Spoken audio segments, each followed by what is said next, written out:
Okay, let's jump right into this fun story. Imagine a sunny Saturday morning. The sun is shining bright, the sky is blue, and a nice little neighborhood looks so peaceful. Kids are zooming around on their bikes, laughing and shouting. Birds are chirping happy songs from the trees. Everything feels just right, like a perfect day you'd see in a movie. This is where we meet Jake Miller. Jake's a regular guy. He's not loud or fancy.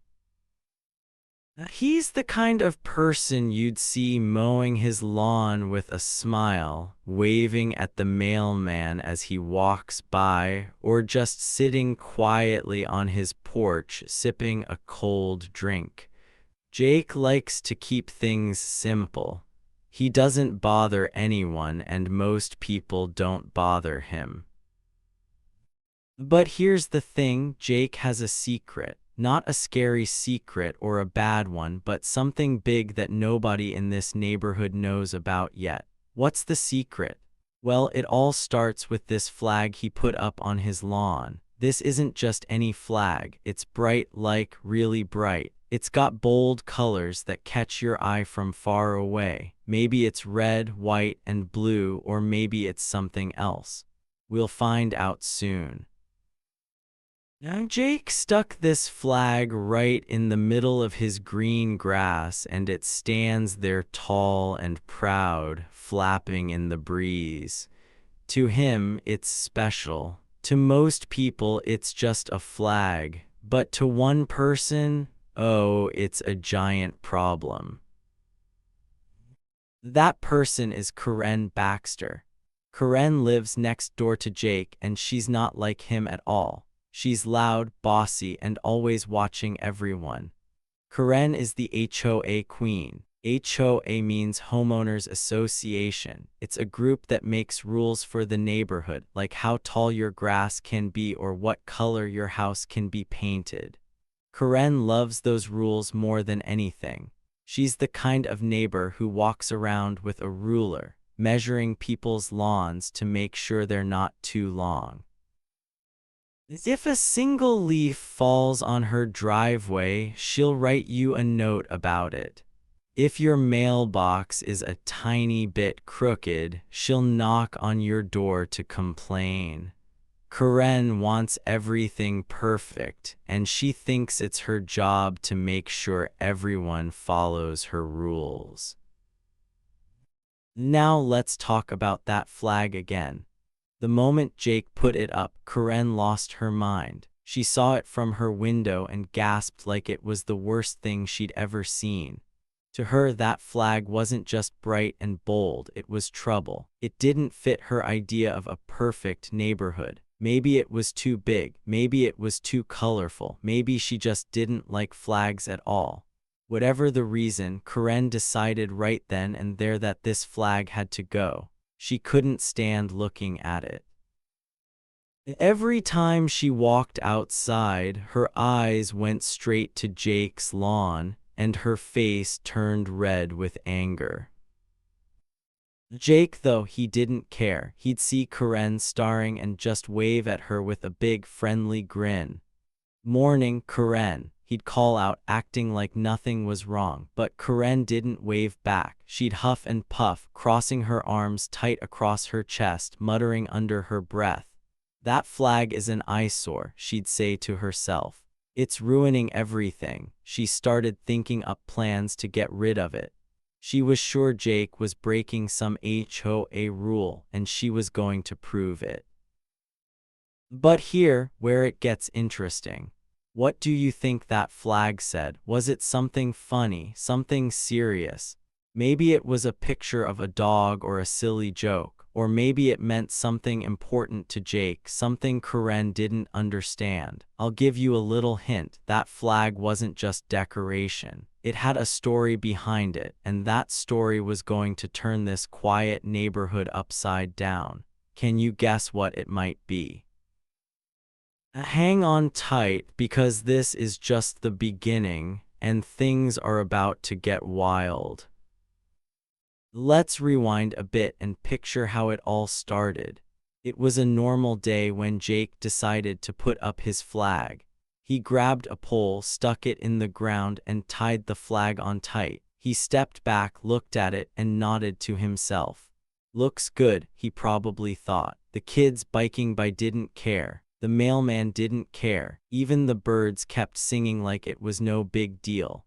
But then Karen stepped outside. She was carrying her coffee mug, ready to check her mailbox when she froze. Her eyes locked onto that flag like a hawk spotting a mouse. Her coffee almost spilled as she stood there, mouth open, staring. From that moment, Karen was on a mission. She marched back inside, slammed her door, and started flipping through her big HOA rulebook. It's this thick book full of tiny words and boring rules about houses and yards. She sat at her kitchen table, her finger running down the pages, looking for anything she could use against Jake. No loud colors, she mumbled. No big signs, no something. She wasn't even sure what rule he was breaking, but she was determined to find one. That flag was her enemy now, and Karen didn't lose fights, at least not in her mind. Meanwhile, Jake was outside watering his flowers. He had a little hose in his hand, spraying the roses and daisies he'd planted near his porch. The water sparkled in the sunlight, and he hummed a happy tune. He didn't know Karen was plotting against him. He didn't know she was about to make his life a lot noisier. To Jake, it was just another day. He liked his flag. It made him smile every time he saw it, and that was enough for him. But Karen wasn't done.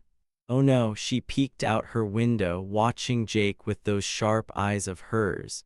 She saw him watering his flowers, looking so calm and happy, and it made her even madder. How dare he act like nothing's wrong, she thought. He's mocking me with that ugly flag. She grabbed a notepad and started writing. She scribbled down words like rude and disrespectful and flag must go. Then she ripped the paper out, folded it up, and stormed over to Jake's mailbox. She stuffed the note inside, slammed the little door shut, and marched back home, feeling proud of herself. Jake found the note later that day. He opened his mailbox to get his letters, and there it was, a crumpled piece of paper with Karen's messy handwriting. He unfolded it and read it. "Take down that awful flag," it said. "It's against the rules. You're ruining the neighborhood." Jake scratched his head, looked at the note, then looked at his flag. He shrugged. "Huh," he said out loud. "Guess Karen doesn't like it." Then he tossed the note in the trash and went back inside. He wasn't mad. He wasn't worried. He just didn't care what Karen thought. But Karen wasn't going to stop with one note. Nope, she kept watching Jake. Every day she'd find something new to complain about. If he mowed his lawn, she'd say he was too loud. If he didn't mow it, she'd say it was too messy. But that flag, that was her real target. She started telling the other neighbors about it. "Have you seen that thing?" she'd ask them, pointing at Jake's yard. "It's terrible. We can't let him get away with this." Most people just nodded and walked away. They didn't mind the flag. Some even liked it, but Karen didn't care what they thought either. She was in charge, or so she believed. Now let's think about Jake for a second. He's quiet, right? He doesn't fight back. He doesn't yell at Karen or tell her to leave him alone. He just keeps doing his thing, mowing, waving, smiling. But there's more to Jake than meets the eye. That flag isn't just a random piece of cloth. It means something to him, something big, and Karen, she's about to find out what it is the hard way. What do you think Jake's hiding? Why do you think he's so calm about all this? I'll give you another hint. He's not scared of Karen, not one bit. The neighborhood stayed peaceful on the outside. Kids still rode their bikes, birds still chirped, but a little war was starting between Jake and Karen. She didn't know it yet, but she was picking a fight with the wrong guy. That flag was the key to everything, and soon everyone would see why. So what do you think happens next? Any ideas? Stick with me because this story about to take off like a rocket. Alright, let's dive into the next part of this crazy story. Karen Baxter was mad, really mad. She just couldn't stand that flag on Jake's lawn. Every single morning, she'd throw on her fuzzy pink slippers, stomp outside, and stand there with her arms crossed tight. Her eyes would lock onto that bright, bold flag flapping in the wind, and she'd glare at it like it was her worst enemy. To her, it wasn't just a flag, it was a giant problem. That thing's an eyesore, she'd shout over the fence, her voice loud enough to scare the birds away. Take it down, Jake, or I'll make you, she'd point her finger and shake her head, her face turning redder every second. But Jake, oh, Jake was cool as a cucumber. He'd look up from whatever he was doing, like watering his flowers or sweeping his porch, and give her a big, friendly smile. "Morning, Karen," he'd say, tipping his baseball cap like nothing was wrong. Then he'd just go right back to his work, humming a little song. He didn't yell back, he didn't argue, he didn't even frown. That drove Karen nuts. She wanted him to fight or get mad, but Jake wouldn't give her that. He stayed calm, and it made her angrier every day. Karen was fuming inside. She'd storm back into her house, muttering to herself about how awful Jake was. "He's so rude," she'd say. "That flag is ruining everything." She couldn't let it go. She started thinking of ways to win this battle. One day, she grabbed a little notepad and a pen. She sat at her kitchen table, her slippers still on, and started writing nasty notes. "You're lazy, Jake," she scribbled on one. "That flag is disrespectful," she wrote on another. She'd fold them up, march over to Jake's mailbox, and stuff them inside. Then she'd slam the mailbox shut and stomp back home, feeling like she'd done something big. Jake found those notes, of course. He'd open his mailbox to get his bills or a letter, and there'd be Karen's messy handwriting staring back at him. He'd pull one out, unfold it, and read it with a little chuckle. "Take down that ugly flag," one said. "You're a bad neighbor," said another. Jake would just shake his head, toss the note in the trash, and go about his day. He didn't get mad, he didn't write back. He acted like those notes were no big deal, like they were just pieces of paper blowing in the wind. The neighbors started noticing all this. They'd see Karen yelling or leaving her notes, and they'd whisper to each other behind her back. "She's at it again," one would say, giggling. "Poor Jake," another would add, hiding a laugh. They thought it was funny. To them, Jake was just some chill guy who didn't care about Karen's rules. They'd see him outside smiling and waving and figure he was too laid back to bother with her nonsense. "Karen's crazy," they'd say. "That flag, not hurting anyone." Most of them liked Jake. He was nice, quiet, and didn't cause trouble. Karen, though, she was the troublemaker in their eyes. But here's the thing, Karen had no clue who she was messing with. She thought Jake was just some regular guy who didn't know her HOA rules. She thought he was weak because he didn't fight back. Oh, she was so wrong. Jake wasn't just quiet for no reason. He was watching her. Every time she yelled, every time she left a note, he'd see it all. He'd notice how she stomped around, how her face scrunched up when she got mad. He wasn't scared of her, not even a little. Something tells me Jake had a plan brewing in his head, even if he didn't say a word about it.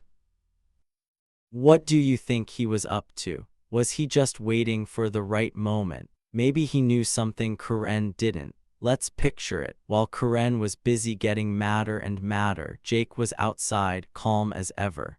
One day she shouted, "I'm telling the HOA about you." Jake looked over, gave her that same easy smile, and said, "Okay, Karen, you do that." Then he turned back to his flowers, spraying them with his hose like her words didn't matter. That made Karen's blood boil. She wanted him to be scared or mad, but he wouldn't budge.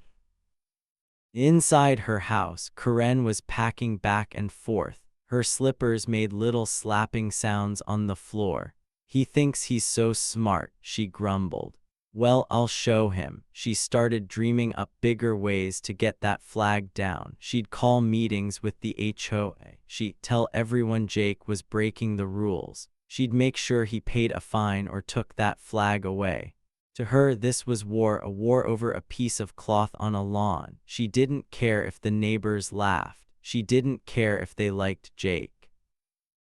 She was the HOA queen, and she was going to win. But Jake wasn't worried, not one bit. He'd sit on his porch sometimes, sipping lemonade, watching the kids ride their bikes. That flag would wave in the breeze, bright and bold, and he'd smile at it like it was an old friend. Karen thought he was ignoring her because he was lazy or dumb. No, Jake was smarter than that. He was letting her yell and fuss because he knew something she didn't. He wasn't just some guy with a flag. He had a secret, a big one, and it was going to change everything. The tension was building, like a storm getting ready to break. Karen kept pushing, leaving more notes, making more noise. The neighbors kept watching, waiting to see what would happen. And Jake, he kept smiling, kept watering his flowers, kept acting like nothing was wrong. But deep down, something was cooking. What do you think he was planning? Why was he so calm when Karen was so loud? Stick around, because this fight was about to get a lot bigger and a lot more exciting. Okay, let's keep this story rolling.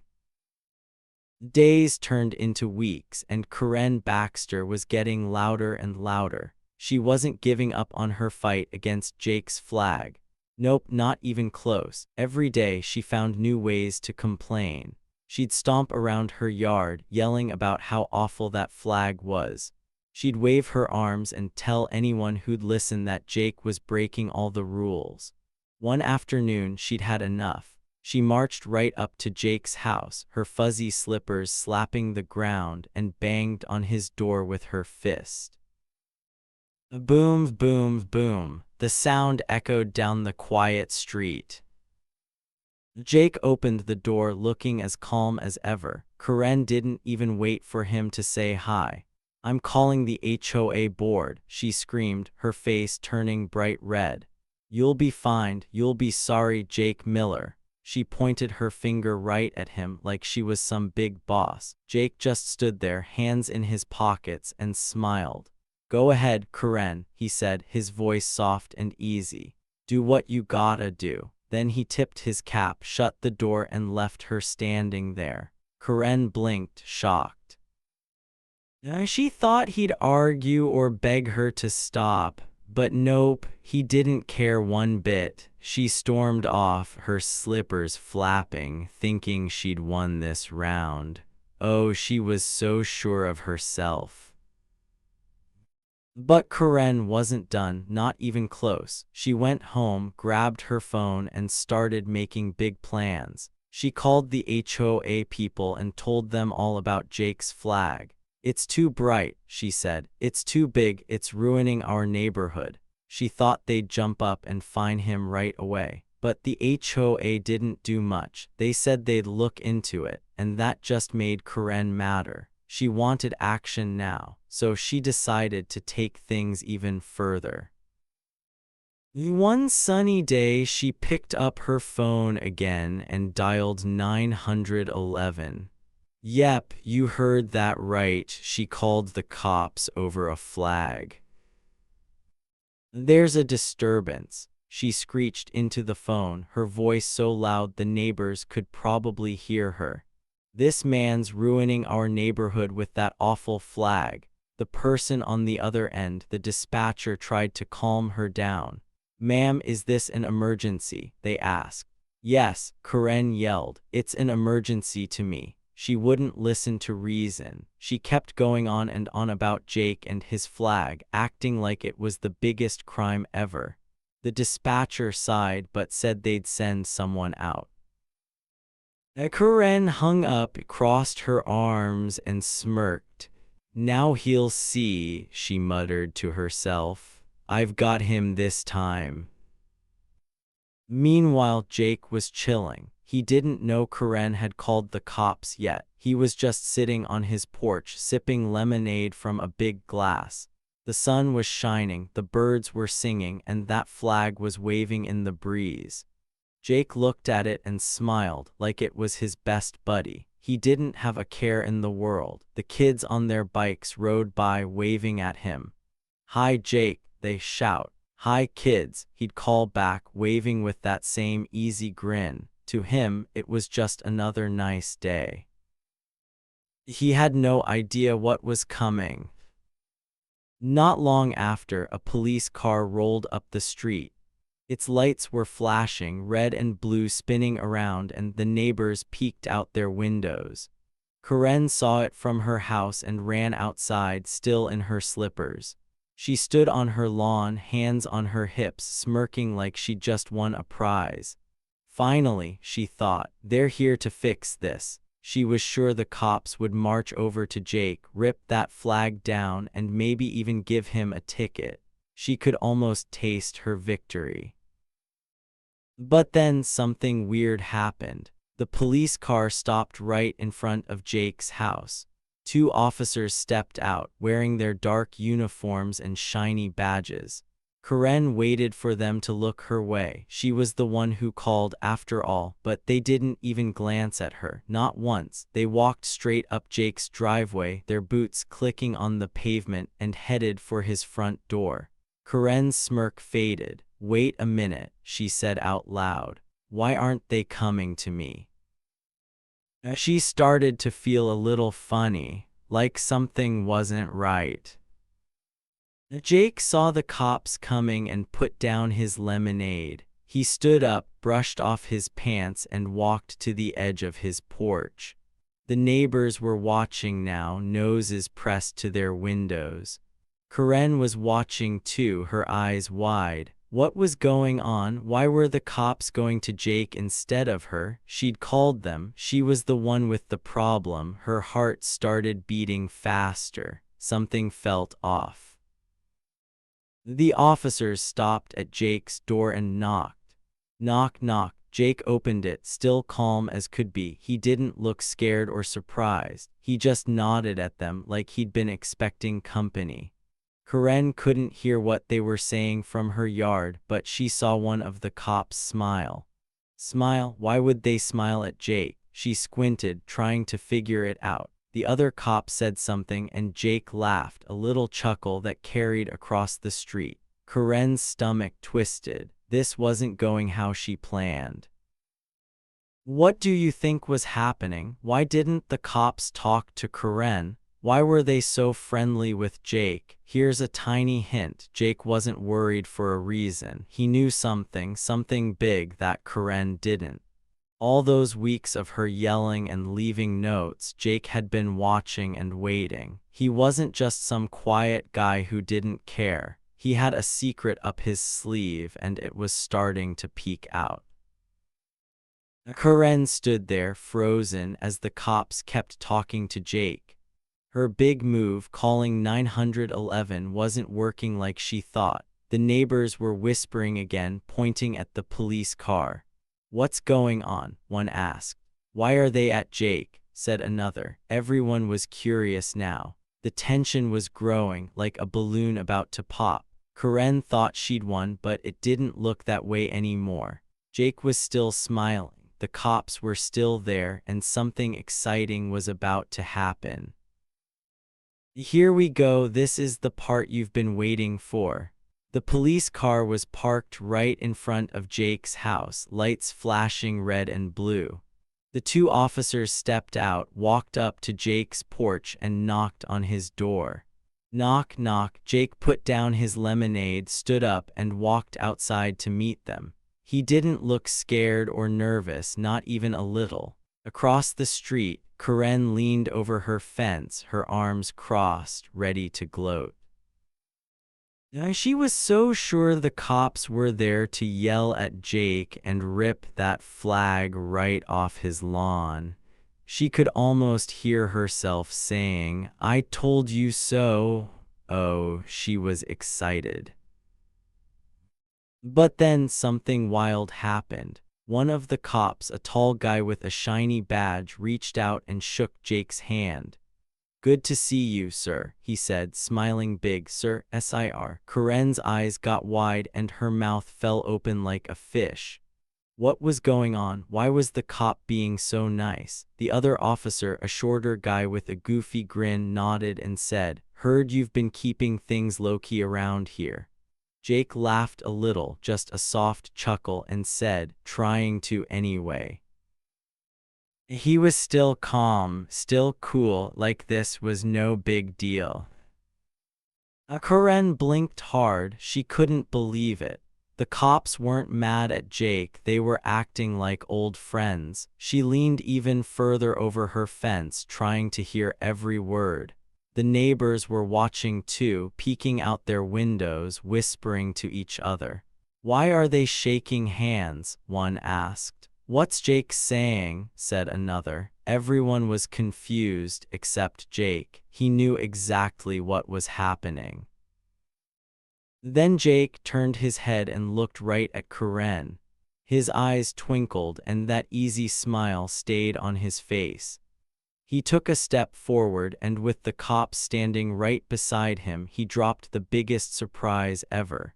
"Karen," he said, loud enough for her to hear, "meet my buddies from the precinct. I've been on the force for 20 years, retired last month. That flag, it's a police honor flag. Guess you didn't know the cops were already here, huh?"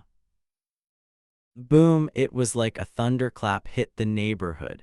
Karen's face froze. Her jaw stayed open and her eyes got as big as dinner plates. She'd been yelling at a retired cop this whole time. For weeks she'd been leaving notes, banging on his door and calling him lazy, all because of a flag that wasn't just some random thing. It was a police honor flag. That bright, bold flag on Jake's lawn wasn't breaking rules. It was a symbol of his 20 years keeping people safe. And now, her big move, calling 911, had totally backfired. The cops burst out laughing. The tall one slapped Jake on the back and the shorter one shook his head, grinning like it was the funniest thing ever. Then they turned to Karen. The tall cop tipped his hat and said, "Ma'am, this isn't an emergency. Maybe pick your battles next time." His voice was polite but firm, like a teacher telling a kid to sit down. The shorter cop added, "Yeah, Jake's one of us. You're lucky he's so nice." They laughed again and Jake just stood there, cool as a cucumber, watching it all unfold. Can you imagine how red Karen's face got? Picture it, she went from smirking and gloating to looking like a tomato in about 2 seconds flat. Her fuzzy slippers seemed to glue her to the ground. She couldn't move, she couldn't speak. All her yelling, all her notes, all her big plans, they crashed down around her like a house of cards. She thought she'd won, but nope, Jake had the upper hand the whole time. And the best part, he didn't even have to fight. He just let her run right into her own mess. The neighbors couldn't hold it in anymore. Someone clapped from a window, then another joined in. Soon, people were cheering and laughing, poking their heads out to see the show. "Way to go, Jake," a kid shouted from his bike. "Karen got owned," giggled a lady next door. The street was buzzing now and all eyes were on Jake and the cops. That flag waved in the breeze, looking prouder than ever. It wasn't just a flag anymore, it was Jake's badge of honor, and everyone knew it now. Karen tried to say something, but she stammered, her voice shaky. She pointed at the flag, then at Jake, then at the cops. She didn't know what to do. Her brain was spinning. She'd called 911 thinking she'd get Jake in trouble, but instead she'd brought his friends right to his door. The tall cop raised an eyebrow at her. "You okay, ma'am?" he asked, trying not to laugh. Karen didn't answer. She just stood there, her arms dropping to her sides, looking like she wanted to disappear. Jake didn't rub it in. He didn't need to. He just nodded at the cops and said, "Thanks for stopping by, guys." The tall one winked and said, "Anytime, Jake, you take care." The shorter one added, "Keep that flag up, it looks good." They waved at him, got back in their car, and drove off, lights still flashing as they turned the corner. Jake watched them go, then picked up his lemonade and took a sip. He glanced at Karen one last time, gave her a little shrug, and walked